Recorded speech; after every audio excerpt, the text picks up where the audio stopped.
আসামি ধরতে গিয়ে আক্রান্ত হলেন পুলিশ। জানা গিয়েছে গতকাল রাতে চোপড়া থানার পুলিশের একটি দল ওই গ্রামে পুরনো একটি মামলার আসামি ধরতে গিয়ে আক্রান্ত হন। পুলিশ কর্মী জখম হয়েছেন। তাদের প্রথমে দলুয়া ব্লক স্বাস্থ্যকেন্দ্রে ভর্তি করা হয়, পরে সেই রাতেই শিলিগুড়ির একটি নার্সিংহোমে পাঠানো হয়েছে। গোটা ঘটনায় এলাকা জুড়ে ব্যাপক চাঞ্চল্য ছড়িয়েছে।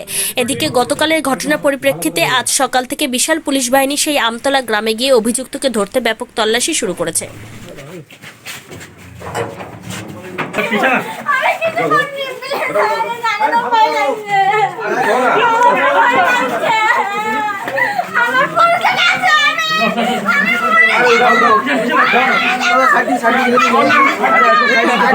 সামনে দিয়ে চলুন না, সামনে দিয়ে চলুন না,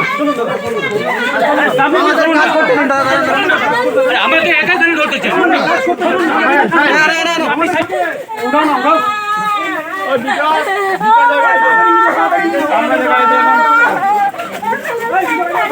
আসেন না,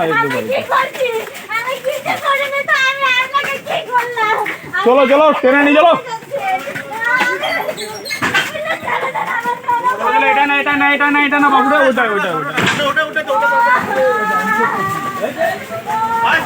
ওটা দাঁড়া।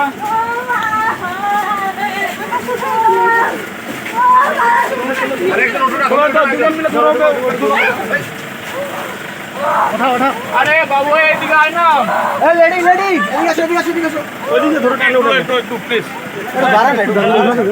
কালকে রাতে কি হয়েছিল?